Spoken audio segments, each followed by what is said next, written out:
All right, everybody's piling in, so we're gonna go ahead and get started. Um, all right, we have Jared Lee here. So if you haven't met Jared, everybody wave to Jared. He's gonna be our panelist today, talking about how he secures his listing. So we're super excited for this one. Just as a reminder, we're updating the way we do sales meetings. So if you haven't seen the post or any of the emails, just a quick reminder, we're moving the format to one in-person in Pepper Pike, one in-person in Lakewood, and then one virtual all-company meeting. We're really excited about the virtual all-company meetings for a couple different reasons. One, it allows you to see people you don't usually talk or see. And then the second reason is we're doing mini market updates every single month on that all-company meeting. So if you attend with us, you'll be able to pull some materials that you can use in your buyer consultations and your listing presentations like that day, from up-to-date numbers from the past month of Northeast Ohio. So super, super excited about that. And then you get to just spend one Tuesday up in the sales room with us instead of every single week. Our belief system, the Y4C2Ts. If you've been with us for a while, you know that we start every single one of our meetings highlighting some of the Y4C2Ts. If you've seen any of these pop up in your business as of late, maybe within the last week or so, I'd love to hear an example. And if you know me by now, if no one gives me an example, I'll call on someone. So, yes. So I recently closed out a deal here with a Gerard from the social team, and he was amazing. I mean, we worked together to get the seller and the buyer both what they needed, and they both were happy at the end. I But love it was it. just our communication. It's like, hey, let's figure this out together to make both our clients happy. And it was just like the most smooth deal I have ever been part of. I love that. So it was I'm sure they'll be amazing. thrilled to hear that too Yeah. around the social team. So that's awesome. Let's do one more. Well, I actually kind of want to piggyback. I had something else, but I want to piggyback off of that. I am under contract for a client, not at the highest price, not even with the best terms. But I picked up the phone and I talked to the other agents. Groundbreaking.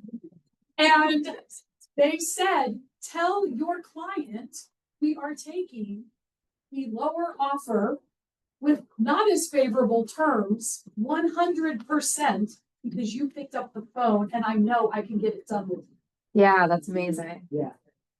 It wasn't even like it was a really long conversation, but it was really that. So there are still a lot of agents that value that. And we all know we want to do business with who we want to do business with. So be the person they want to do business with. Right. Yeah, that's so true. Again, one of like the if you know me comments. So if you've known me at all, I usually always have like Starbucks in my hand. Is that yeah. So recently I've read through this study which supports Kelly's example. I read this study that in 2019, Starbucks put out 25,000 stores where it was just mobile pickup. Like mobile pickup only. You couldn't go in and sit. There was really no walking in and out other than to just like grab the coffee. It was a lot of like DoorDash orders, a lot of like in really touristy communities also. So like run downstairs from your hotel, pick up a coffee and leave. They over the last 6 years did this study and they're by far the most efficient Starbucks. They're the most profitable, all of the things, and they're getting rid of them because all of a sudden they noticed within the past like 12 months, people aren't going there anymore. They like don't want to just walk in and do a mobile order.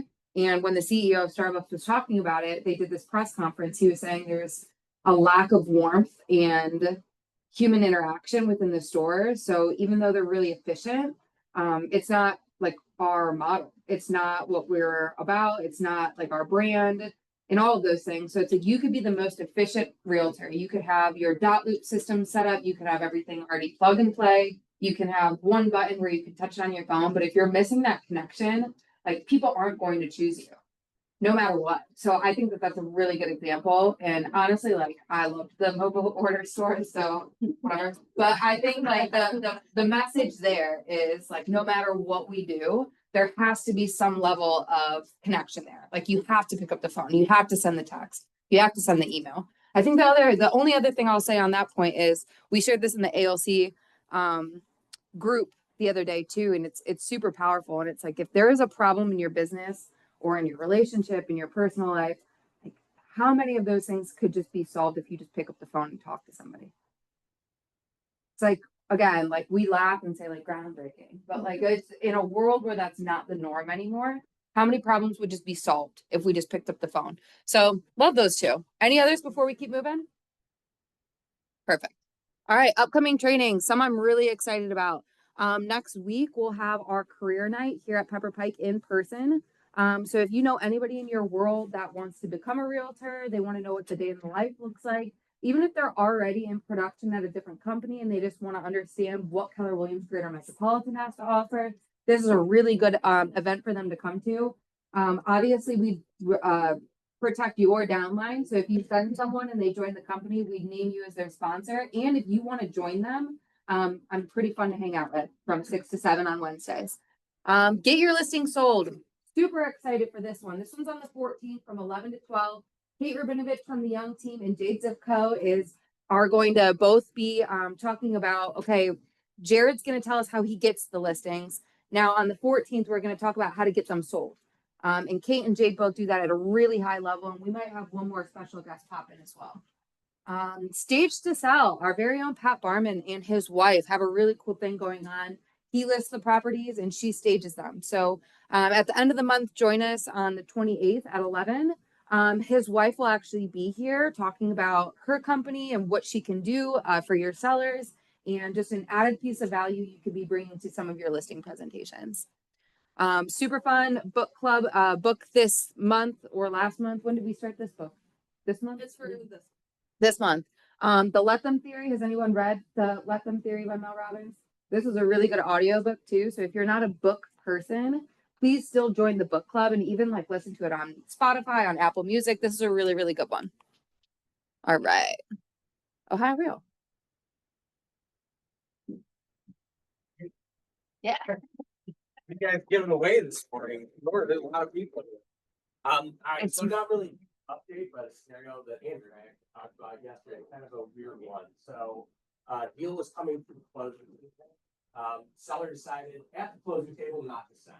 So pretty much a breach of contract, right? So we had funds from the buyer from overseas. We were able to send those closing funds back, but the earnest money is still up for dispute.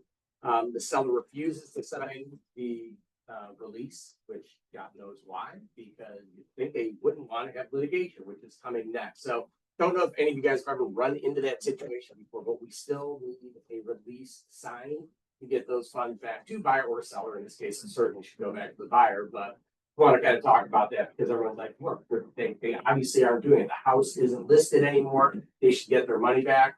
Still need to get that release signed. So any questions or anything about that? Did they have a reason as to why they didn't want to sign?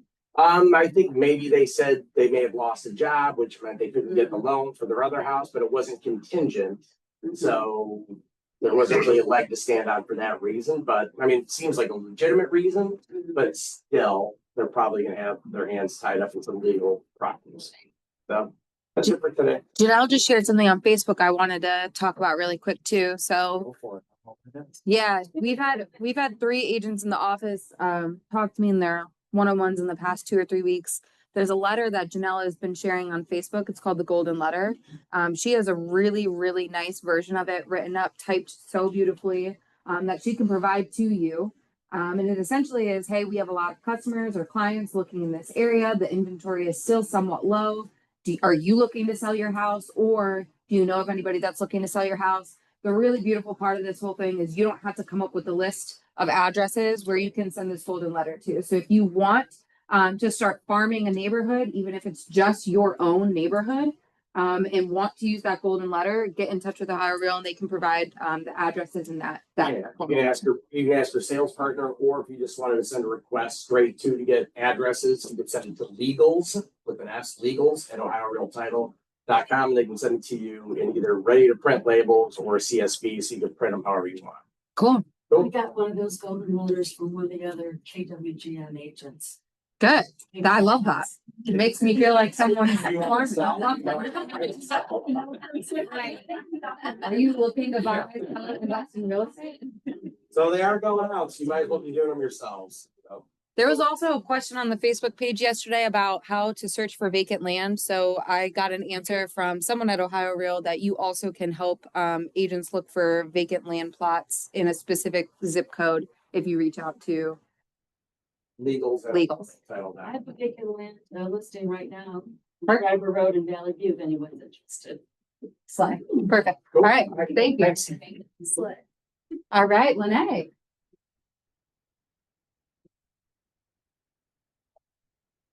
Hi, Hi. congratulations on Summer Mastermind. I heard it was amazing. It was a good one. Vacation that unfortunately, but I was on vacation. Yeah, yeah. So I heard such great things. So we have a new program, the concierge program. I know we have been talking about this lately. It is personalized to your buyer contract. So when you have a buyer, you guys can have them sign up. I'm gonna pass this out onto this during inspection when you're sitting there. And this person is a customer service person that will stay with them through the whole contract, their whole first year. So they have their own personal person. They won't be calling you to say, hey, I don't understand the home warranty. I don't understand how it works. I don't understand how to start a claim. They will be able to set up a call with America's Preferred Home Warranty. You have their own personal contact person. And then they will follow up with them at 3 months, 6 months, 9 months, 12 months to make sure they are using the warranty. And then they will also drop your name and ask for a referral. So it will take care of your year call that you guys are so busy. Because you know, this summer, you guys are probably, you guys all look beautiful, but I'm sure you are ragged from running around and showing how good this is. So they will take care of all of that for you. So if you have any more questions about this, just kind of, I'll be in the back afterwards and talk to you about it, but I'll hand this out to you guys so you have it. Perfect. Thank you so much. All right, cross country. Everybody.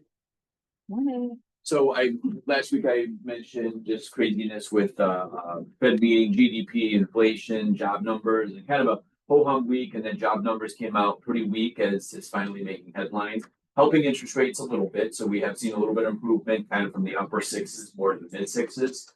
So we're in a good space. I wouldn't expect a whole lot of movement beyond this. Yes, there might be another Fed adjustment, maybe with a drop in interest rates, but it's not going to spark a huge rally, we don't think. House time on the market, I mean, seeing everything from multiple offers on one house, the house across the street's been listed for 45 days.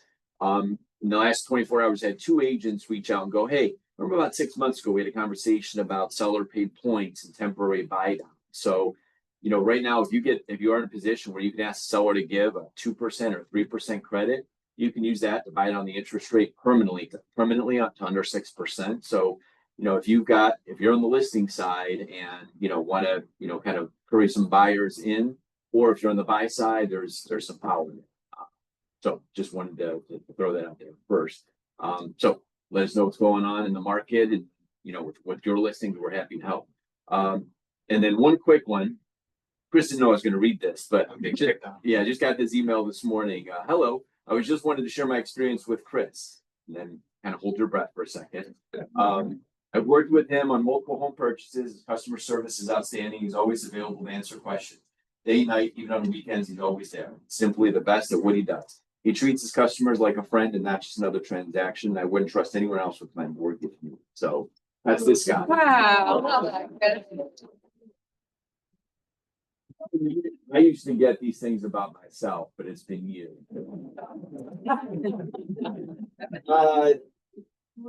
How do you transition? The temporary buy downs, a lot of people think you're stuck in those once you get them. The money goes into escrow. So, you know, if you want to refinance because rates drop a year into your temporary buy down, you can always do that. So, Yeah, I mean, I got some flyers on it too. I should have printed ahead of time, but we can customize that to the listing if that helps. Perfect. Thank you. Thanks. Awesome. Love that. Good. Liz and Tori both can't be here today, but one quick shout out for them. We had a newer agent to the market center that also has a full-time job. So running a buyer and writing the contract and getting everything you know, just done properly so they look like an expert sometimes can be difficult if you have a 50-hour week salaried position also. And Liz was able to help them not only write her offers while she was out showing so that they were done properly and correctly and looked really professional, but also did her contract to close. And that person is now maybe thinking about transitioning into real estate more on a full-time basis just because the Leverage Center is helping her so much. So I just always want to shout out and remember, like, have you guys remember you don't have to use Liz or Tori for everything. You can just use them for some specific things. If you're on vacation, if your kids are at home for summer, whatever it is, you can use them per contract. It's not a whole, year-long contract. So just make sure you're utilizing them because they actually can really, really, really help. David. Good morning. Morning. All right, 203K loans, you guys love them, right? A lot of fun, Love them. fast, easy. Yeah. Yeah, not at all. I hate them too. A great alternative if you have a property that needs a little bit of work, not quite perfect to move in, but you might be able to get them in because there's not a lot of inventory out there that's, in mint condition. We have a great renovation product, conventional loan. It's Renovation Express. You take 10% of the purchase price and we can use that for anything. So if you buy a $200,000 house, you have $20,000 for renovations. That's simple. It can be paid. We do an escrow holdback. So we don't need all the paperwork and stuff that we do on a 203K. We can even pay like Home Depot or Lowe's directly for the work. It's super simple, just an escrow holdback. We do a final inspection once the work is done, and that's it. So great option to help maybe get some more opportunities out there for people that, aren't finding the exact perfect home that they're looking for. Other than that, I kind of agree with Sean there. Market, we're seeing a little bit of improvement, but, rates are forecasted to kind of be flat here for at least a year, if not more. So don't really expect, we're not going to see fives without buy downs for a while. But buy downs are a great option. That's what I've got. Perfect. Awesome. All right, Jared, join us. Yeah. Okay, Jared, for everyone in the room that hasn't met you yet, why don't you just give them like a 60-second rundown, who you are, what you do, what your team's all about. I'm Jared, been licensed about 5 years now. I was with Keller Williams for 2 weeks when I was with the Define team before we switched over to EXP, and all I've known is cloud-based brokerage. So we just switched over, what was it, in June? Yeah. End of June, we came over. I have a team that's primarily, we're all first responders. Every one of us works at a fire department. So we kind of took that and ran with it. We used to be the Ohio Select Group, and then we switched over to Frontline Legacy Group, put in Legacy firms. But I would say we're really a social media heavy team. Everything we do, most of our business is referral and comes straight from social media. But we leverage that a lot. Plus, there's no cost to it either. So you guys are conscious of that. But it's something I can show you guys how to do also. For sure, for sure. So when we first met Jared, the one thing I liked about them the most is they are 100% true to the brand, right? And so like I see a lot of people, not just at our market center, just any market center, any brokerage, where they, post a lot of stuff on social media, but they're not really like walking the walk or talking the talk. Like Jared's team walks the walk and talks the talk. Like they're first responder owned and operated, and everything that they do is like very much rooted in service. And so when we talked about like a potential person to chat about how they get their listings, Jared was the perfect person because he does it really authentically. And I think that that's something that can be duplicatable for anybody in their business. So obviously, I don't think we have any other first responders in the room, do we?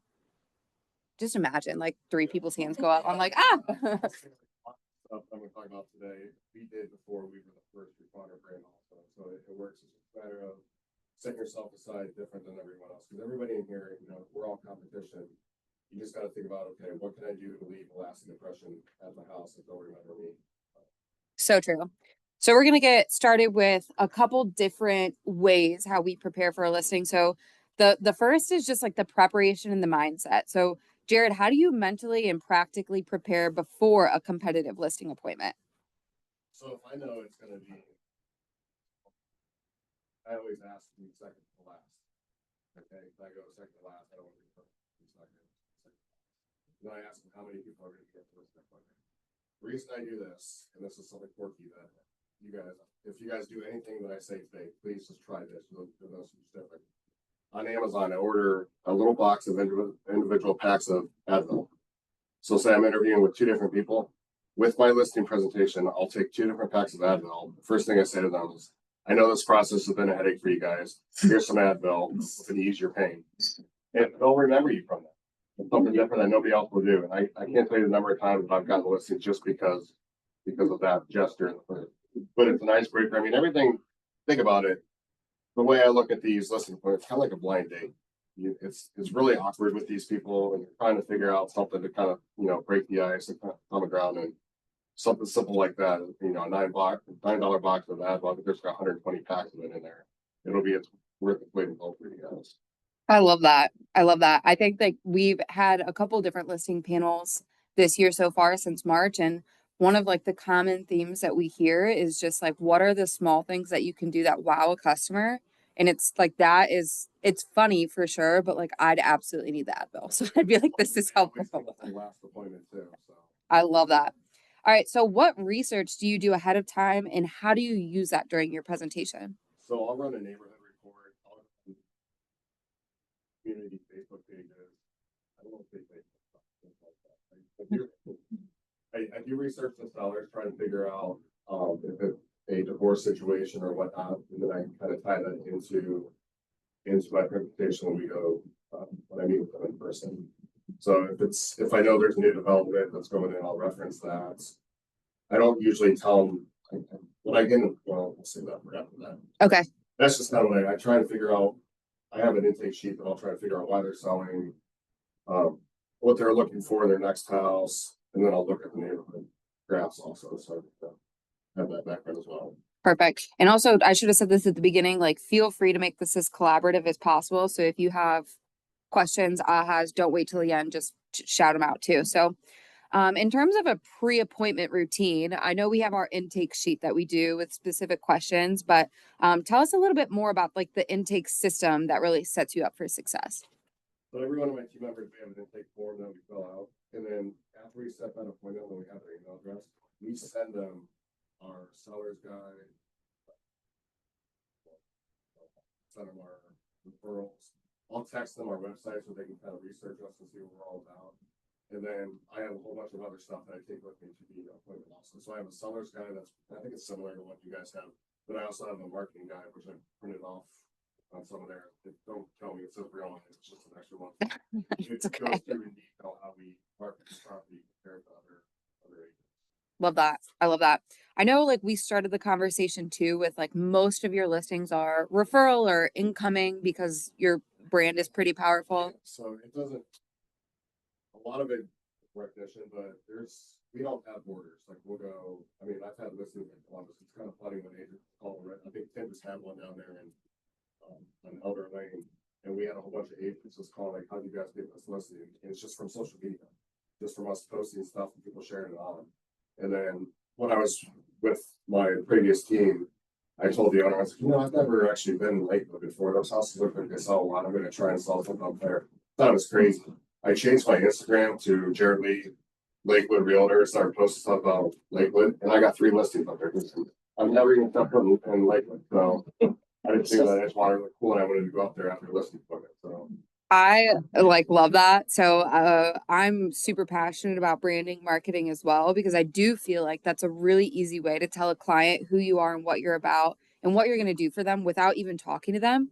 And so even like I tell this to Jared and their team all the time, like first responder, that's honestly kind of hard to be because like I trust a first responder already, like just to save my life, not just to list my house. And so when you're thinking about doing your marketing and your pre-appointment rituals or presentations, really think about what would make you different than any other realtor that walks through the door. Obviously, his team can lean heavily on first responder brand, and they have so much else to offer. For example, Jared set his mind to going to sell houses in Lakewood, so he just did it.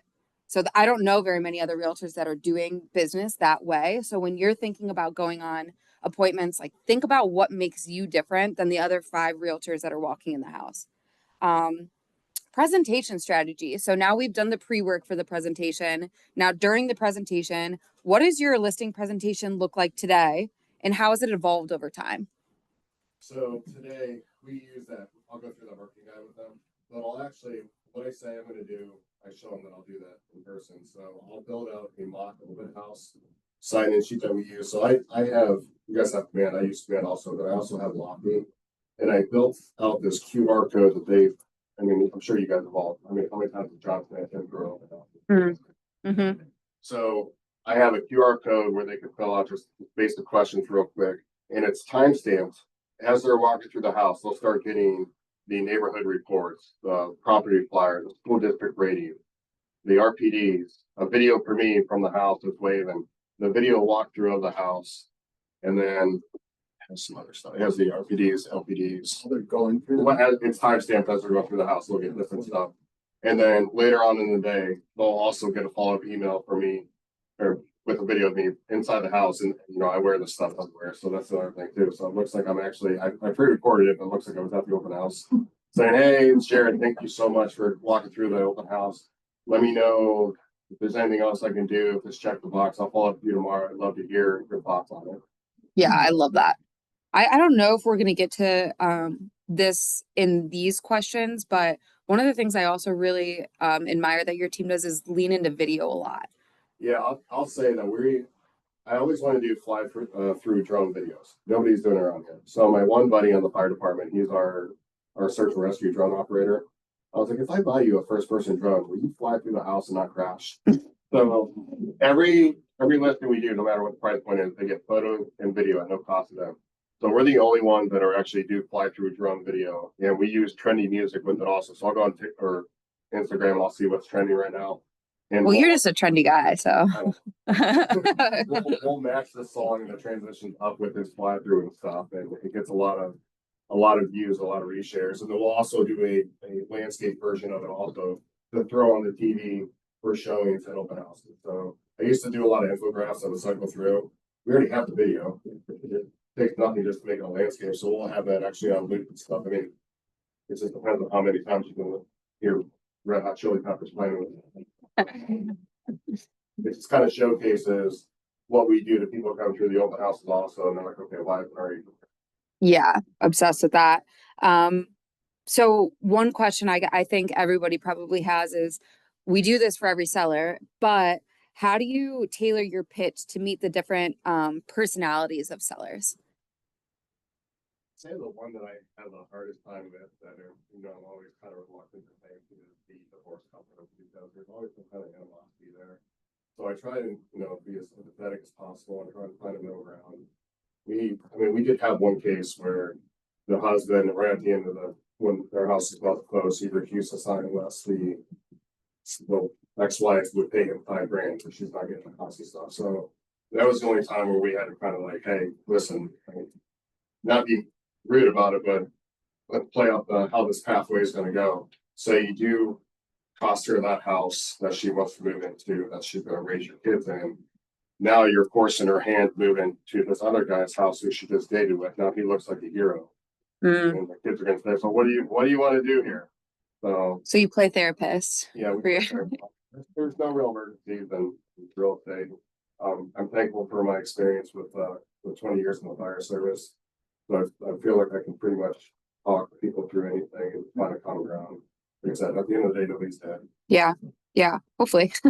All right, so objection handling. So while you're in the appointment or even after the appointment, what are some of the most common objections you hear when you're listening, and how do you confidently overcome them?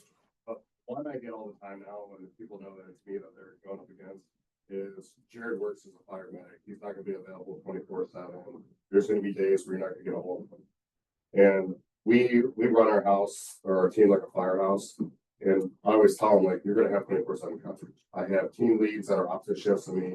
We are in a group text together that if I don't answer within 2 minutes, Tim will answer right away because he has my fire schedule too. So there's never a point where you're not going to be in contact with me. And Kate will tell you, I'll answer the first or second ring unless I'm actually with a patient. Then I'll be like, I'll be right back. Yeah. So that's the one I always get all the time. Is he used to be, well, he's newer.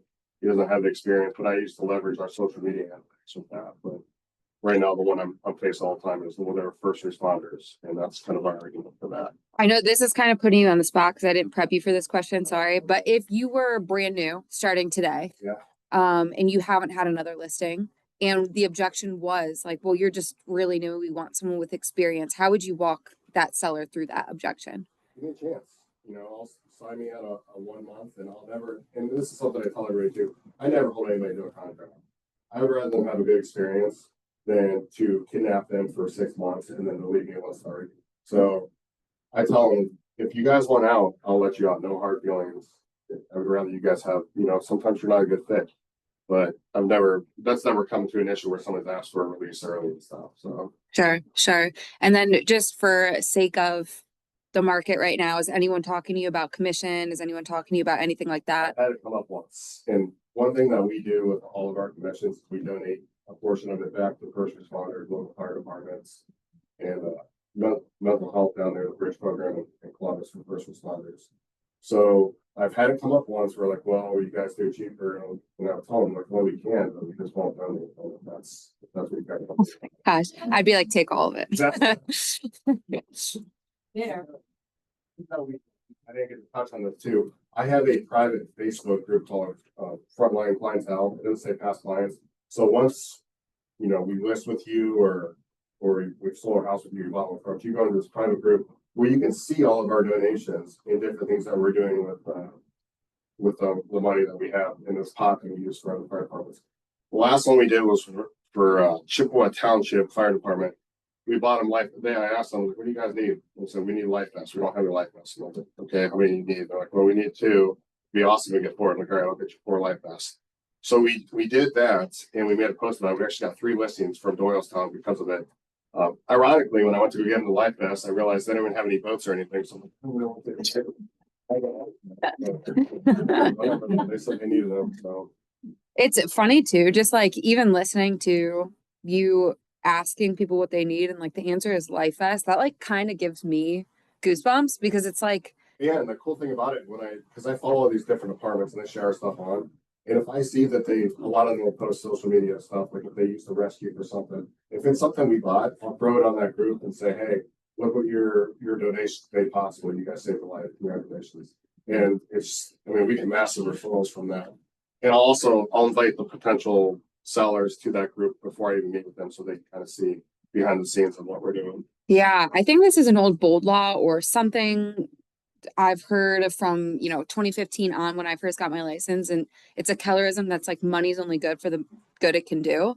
And so I think people really resonate with that, and it really makes people feel something and not just look at a bottom line. And I think what you're doing with that, yeah, I would be like, okay, well, I'm not going to not give somebody a life vest. Yeah. So We want to try and get as many firefighters that are working 2 or 3 different fire jobs as possible and contact their family, especially like a lot of these volunteers, they don't have the money to buy the place to create equipment. So we try and help out what we can, kind of offset that to give, for the residents that don't have, maybe not the best of it, but something that will do the job as well. They go to that part-time, full-time status. absolutely. So we already answered kind of how do you handle commission objections, but I think a bigger aha is that out of all of the business that you and your team are doing, which is a lot, it only has come up one time. And I think that a common, limiting belief of a newer agent is that it's going to come up every single time. I think if you sell your value right off the rip before you, and this is another thing that I'm 100% transparent. People tell you, like, Yeah. I share everything with my team. I share everything with the buyer. So if I take your listing at 6%, I'm going to offer 3% concessions to the buyer. I split everything 50-50. And a lot of people I know start Summit County, if they were like, hey, I'll tell them about the rip concession for 2.5. They know that I took it at 5. That I'm doing, that's 5 total, I guess. Yeah. Yeah. Not trying to, obviously make more than anybody else. Obviously, the buyer agent, in my opinion, does more work anyway.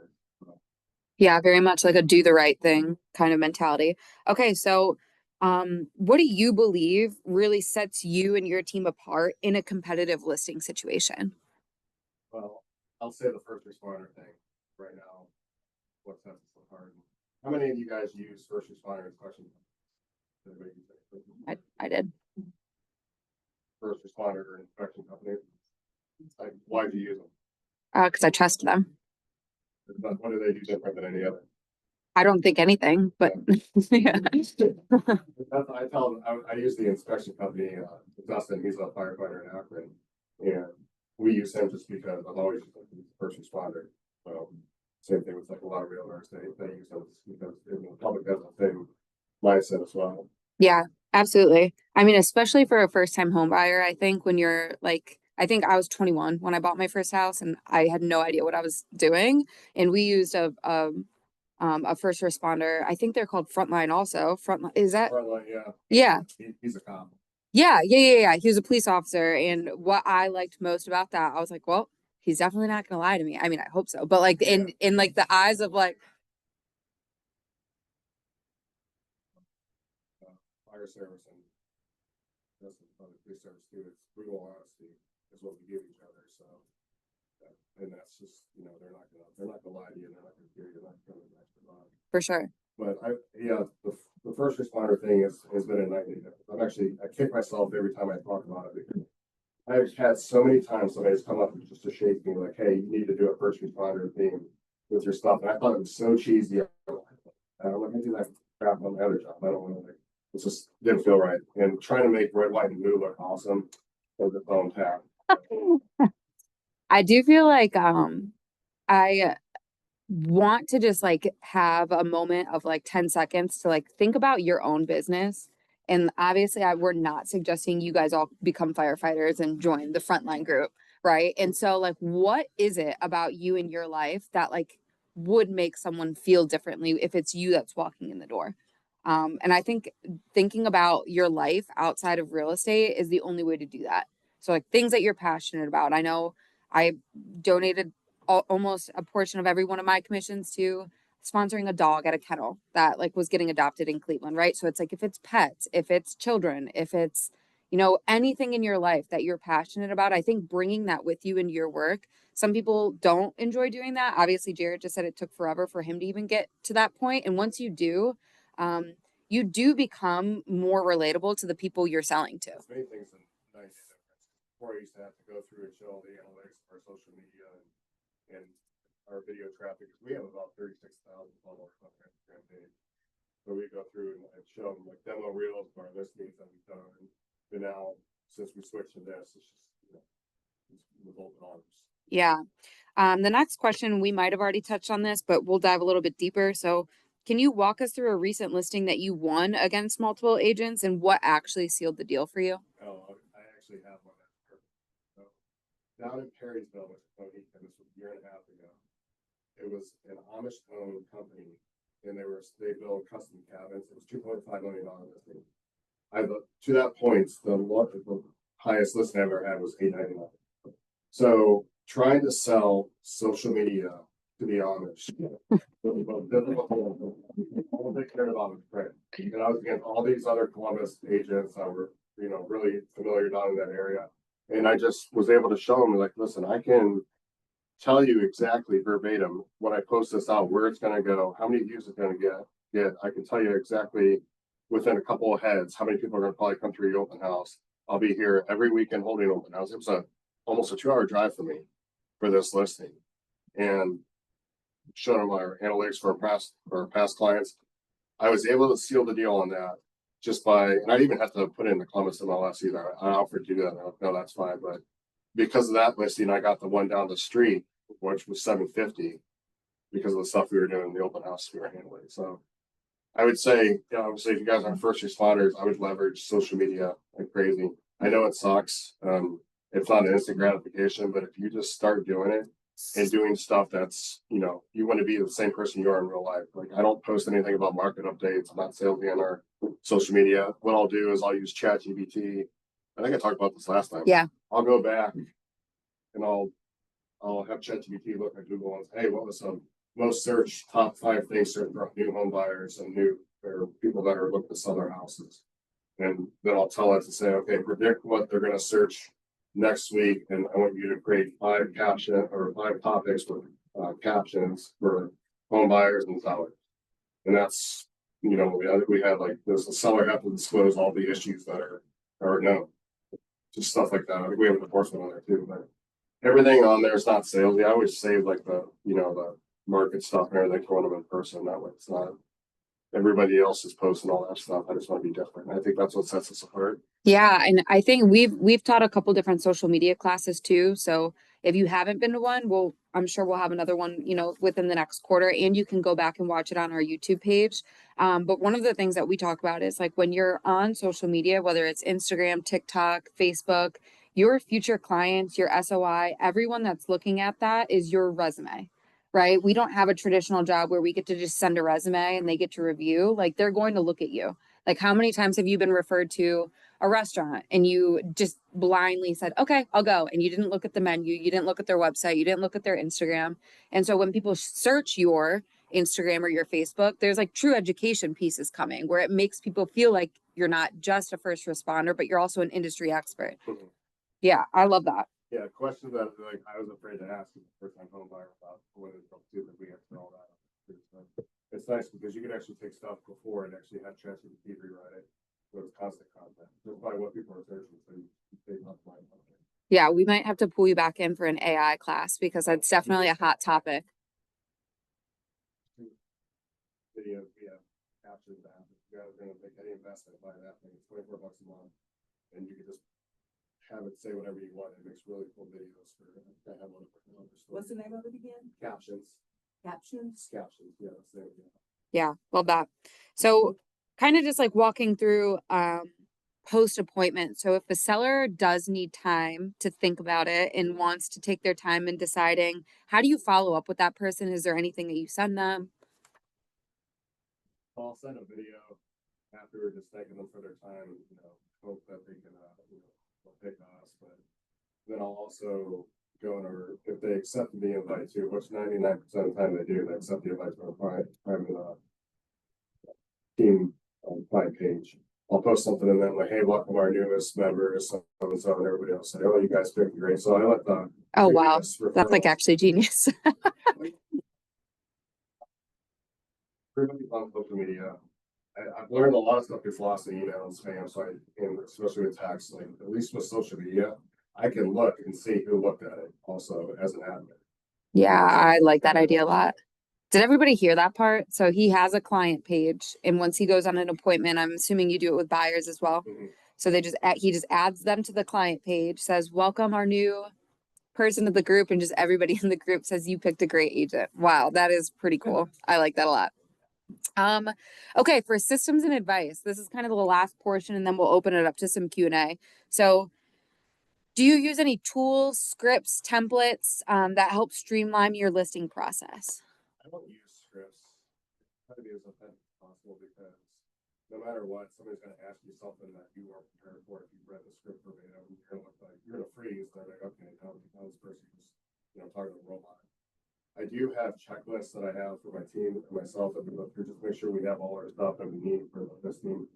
The times like and this happens every now and then where I'll get a call and I'm at the firehouse and they want to meet me the next day and I don't have time to print off any of that stuff. So I'll send them a nice little video and say, hey, I'm out here for a video of me next to the fire truck and stuff. Like I'm looking forward to our appointment and I'll get as much as I can with that. But I try to be as authentic as possible. Try not to be salesy. We do have a checklist, which if you're in a hurry and stuff, I guess my best advice would be just to slow down because you'll forget something.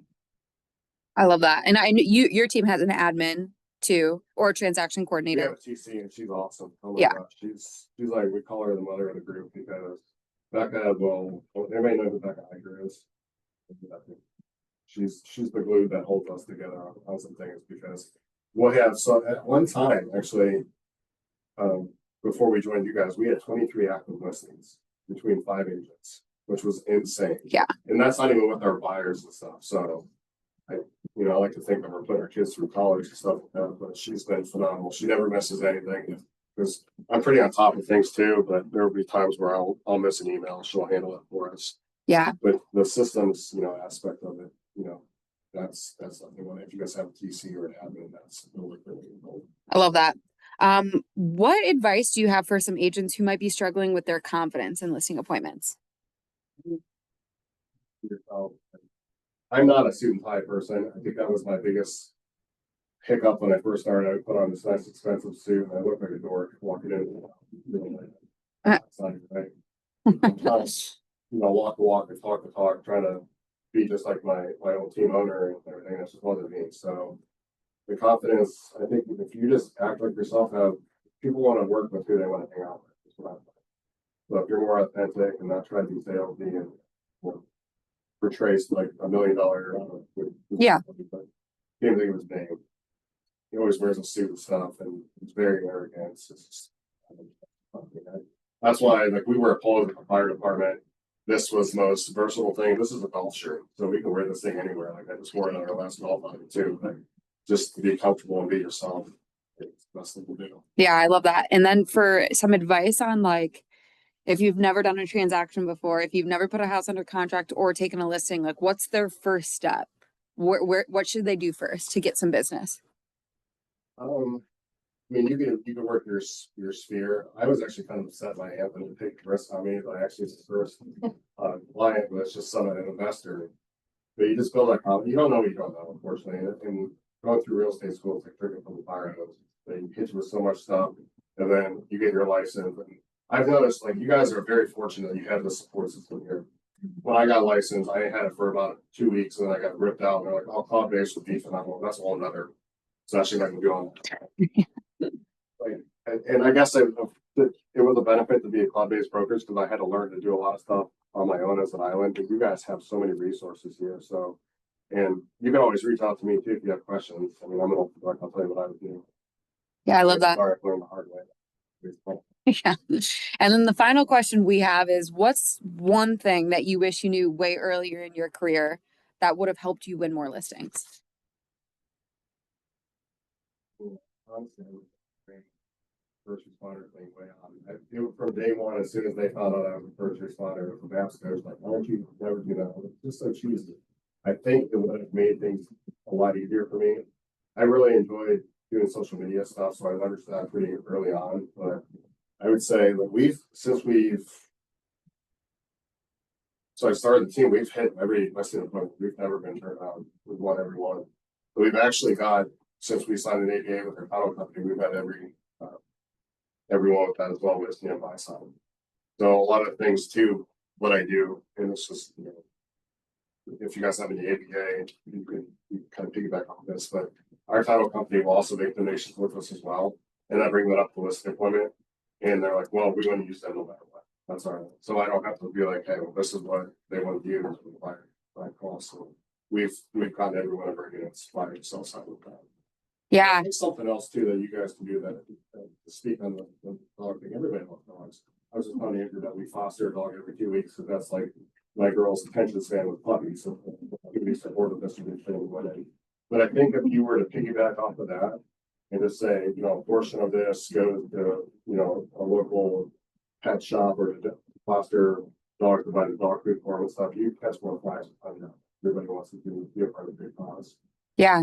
And I mean, if I will just put my little team leader cap on for just a second too, it's like even hearing you say things like, I wish I would have leaned more into your personal brand and that would have helped you get more business. One of our 6 personal perspectives at KW is unlimiting your beliefs.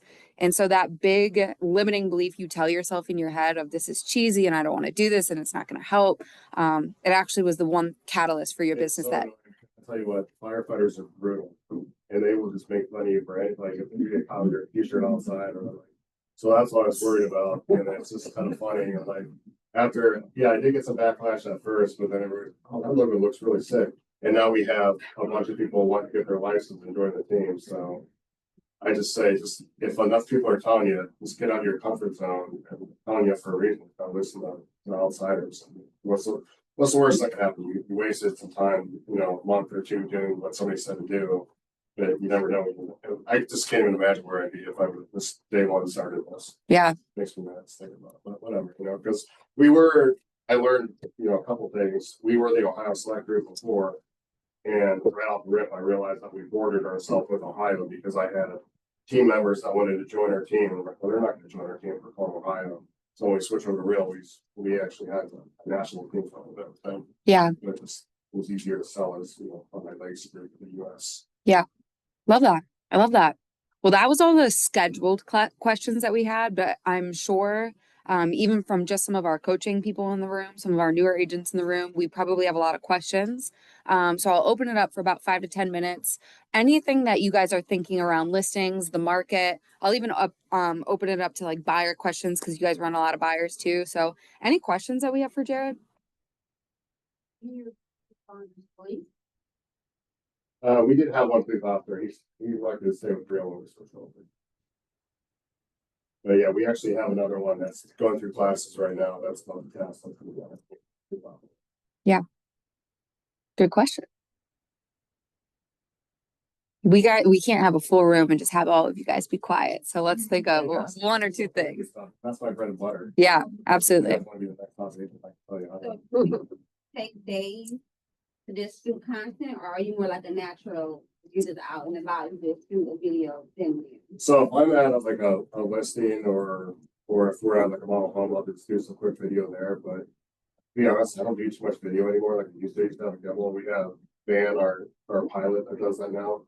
But I'll schedule Friday is my day to do the research on ChatGPT to have all the topics set up and stuff. And then Sunday is when I make all the contacts for the team and it's posted on our team page and they have the whole week's worth of content.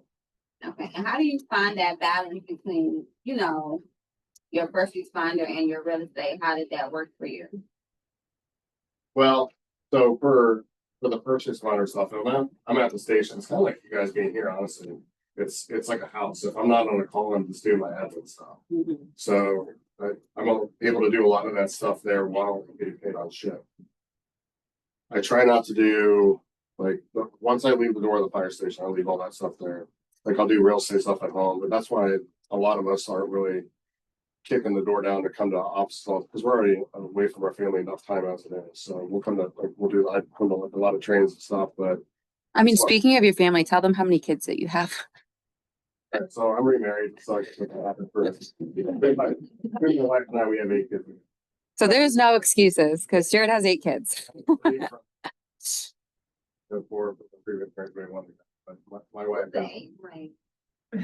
anywhere from 26 to 4. Oh, wow. So I got thrown. My wife's a little older than me. I got thrown right into the teenage years with all girls, and it was like never seen girls that could just go at each other 1 second. I think they're gonna kill each other, and it'll be like, hey, let's go to Starbucks together. It's like, I don't understand.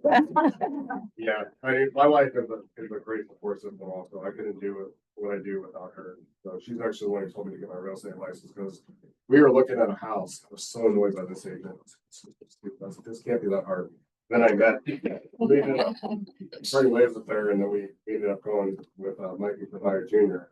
And I was walking through office with him. I was talking, like, you don't need your license. I didn't get my license, and going joining their team, it was probably the best decision I ever made.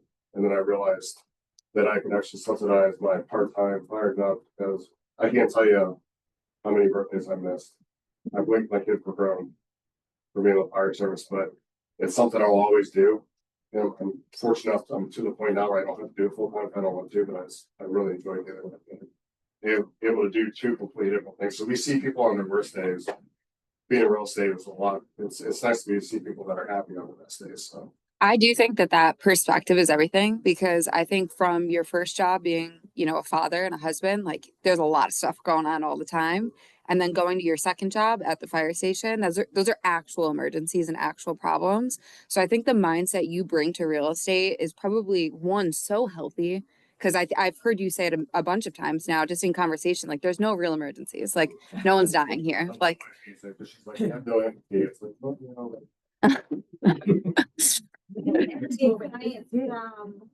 Say, for example, you respond to a house that had a small fire, and do you ever get clients from? There we go. I've actually split my heart. Jared's like, hey, I could have let this burn. He's actually a realtor too. It's kind of funny he got his license after I joined the department, but I was like, that's that line I'm not gonna cross this. Like, I know this sucks, but Yeah. It's the basement's okay, but I can find it, and I'll go on top. Yeah. Yeah, that's awesome. AI, other than the plug and play, ChatGPT, caption, Brian, like, how else are you implementing that? Like, how does that work in your business?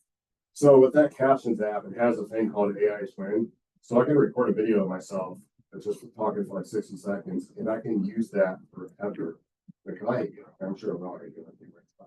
But you can have it chat or just say whatever you want, and then it'll be you talking. It's not just like you, it's just like you.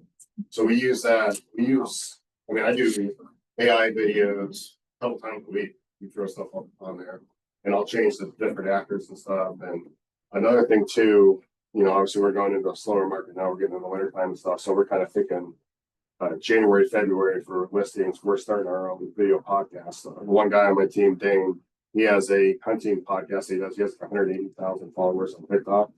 So he's kind of spearheading this, and we're just going to do a real estate one as well for our team. Yeah. Something new, just trying to get out there because I like doing things different than everybody else. If everybody's doing the same thing, it's kind of hard to pick, stay out of the crowd. So if you want to set yourself, apart, you got to kind of think a couple months ahead. But I would say jump on the social media stuff now and just kind of hammer that, because especially the community pages, once everybody starts getting that point. I've had people call off a post that I've had from 4 months ago for listing their house. So I know it's not going to be instant gratification. Everybody I don't say start talking to the camera because everybody's got that what do I do with my hands and look nervous and stuff. But you can do the captions app and take that all out there and actually make you look comfortable in front of the camera. You don't have to talk. I haven't done a video of myself in forever. I just use the AI actors and stuff like that. So Are you using AI like in your systems, like behind the scenes, like? Yeah. I don't trust them because at one time, I'll tell you this, I had a buyer call me and was like, hey, I want to see the house you just sent me. I'll meet you there at 4. And I'm like, perfect. I'm like, let me get to the office and I'll get it pulled up. I'm like, oh crap, I don't know what that stupid box center. So I'm trying to go through the system, trying to figure out what was just sent. So Was it a real house? yeah, it was. Oh, good. Okay. I found my house and then tell me what it was like, and it was the one that she wanted to see, and I had to go figure it out. So never again. Yeah. I'm trying to be as hands-on as much as I can. I just like doing different variations of the videos and social media stuff. I just had to write my content. Okay. Any other questions? Social media listings, team, anything like that? I'm assuming that your closing gift is a well-branded fire extinguisher. Actually, so if I know they have kids, we get them a second-story fire ladder that they can throw out the window. It's not expensive, and it's something they'll remember. And every time they receive it, yeah. You also, I was meaning to tell you this. I went home and told my dad that we had a GPS meeting for his team this time last week. I went home and told my dad, I was like, I have a realtor that gives a second-story ladder. You should have seen my dad, not very great with technology, whips out his phone, Amazon Primed, a ladder immediately. Experience from fire service, I think the same. That having a ladder, would have been so many lives saved for $50. People are too afraid to jump, and they just try to take one hit on it. You literally cannot see your hand in front of your face.